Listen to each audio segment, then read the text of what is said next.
Halo semuanya, kembali lagi sama saya Kevin dan di video ini kita akan belajar bagaimana untuk melakukan usability testing.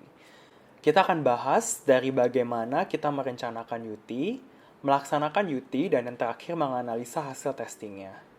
Pada saat kita merencanakan UT, kita perlu membuat skenario yang perlu dilakukan partisipan untuk mengetes produk kita. Namun perlu diingat juga, untuk sebisa mungkin tidak menyebutkan fitur yang tertera dalam produk tersebut. Misalkan seperti contoh skenario di sebelah kanan ini. Kita punya produk digital untuk membantu user urusan tiketing pesawat. Dan kita mau mengetes salah satu fiturnya, yaitu dari penggantian jadwal tiket. Jadi skenario untuk testing ini kita bisa buat dalam bentuk sebuah cerita. Misalkan, Bapak atau Ibu, skenarionya Anda sudah membeli tiket untuk terbang besok. Tapi perlu diubah untuk diganti tanggalnya ke minggu depan. Coba gunakan aplikasi ini untuk mengubah tanggal tiketnya Bapak atau Ibu.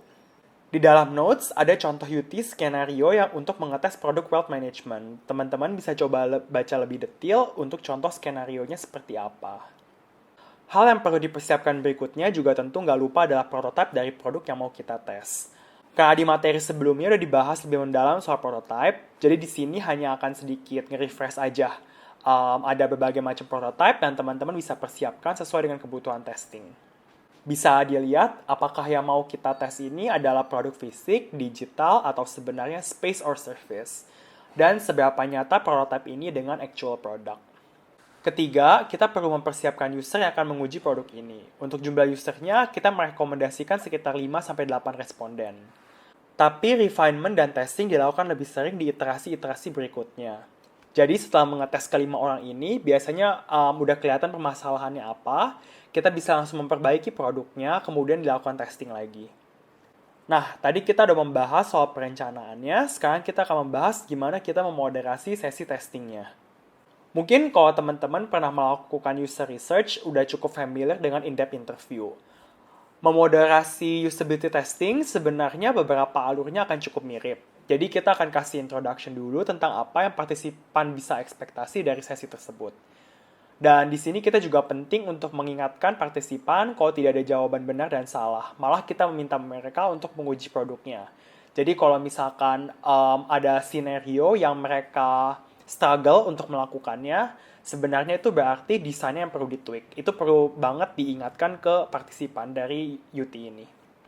Nah, yang sedikit berbeda dari in-depth interview adalah di sini kita akan meminta partisipan untuk menjalankan skenario yang udah kita siapkan di awal.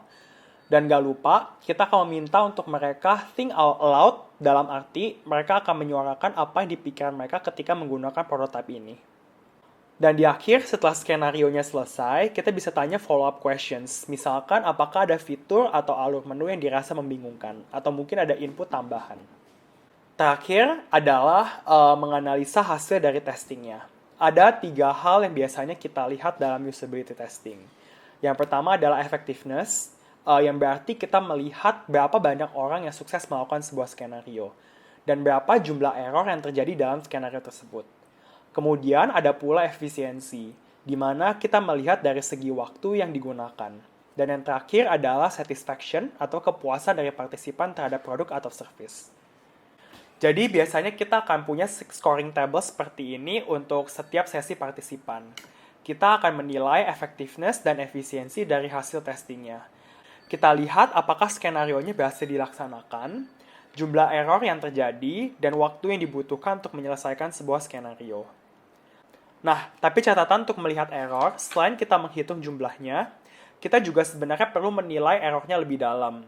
Error bisa aja cuman ketidaksengajaan atau slip dari partisipan. Dan ini bisa kita lihat dari frekuensi error tersebut. Mungkin kalau hanya terjadi pada satu partisipan dari semua total partisipan yang mencoba, mungkin ini cuman kesalahan yang tidak disengaja. Tapi kalau terjadi hampir pada semua partisipan, kita harus alert kalau ini mungkin adalah kesalahan dari segi desain. Kemudian kita juga akan melihat dari tingkat severity atau keparahan dari error tersebut. Untuk mengukur tingkat error ini, sebenarnya ada banyak skala yang teman-teman bisa gunakan di internet. Tapi untuk di sini, salah satu contohnya kita ambil dari Jeff Rubin. Dia membagi skalanya jadi 4 level, dari level 1 yang mungkin bukan error yang terlalu berarti, sampai level 4, yaitu error yang dianggap bisa membuat user tidak mencapai tujuan yang diinginkan. Nah, kenapa sih kita perlu melihat dari segi kualitas dari error tersebut? Kenapa sih kita perlu melihat dari frekuensi dan tingkat keparahan error tersebut? Karena inilah yang menjadi dasar keputusan apa yang harus diperbaiki dari produknya, dan juga untuk memutuskan error mana yang perlu diperbaiki segera dan mana yang bisa diprioritaskan belakangan. Terakhir, kita masih ada pengukuran satisfaction. Jadi kita menggunakan kuesioner seperti ini untuk mengukur kepuasan partisipan terhadap prototipe ini. Kuesioner ini biasanya kita gunakan untuk menggali lebih dalam soal penilaian mereka. Misalkan seperti ini. Ada statement, I found the system unnecessarily complex, dan partisipan menjawab strongly agree. Padahal mungkin dia menyelesaikan semua skenario dengan baik. Nah, di sini berarti kita bisa tanya lagi, kenapa ya dia berpikir sistem ini kompleks padahal dia menyelesaikan semua skenario itu dengan baik?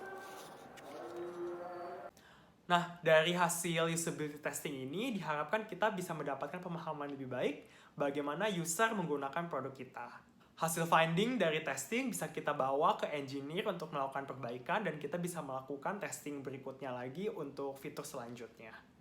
Dan sekian materi usability testing ini dan semoga membantu teman-teman. Terima kasih sudah menonton.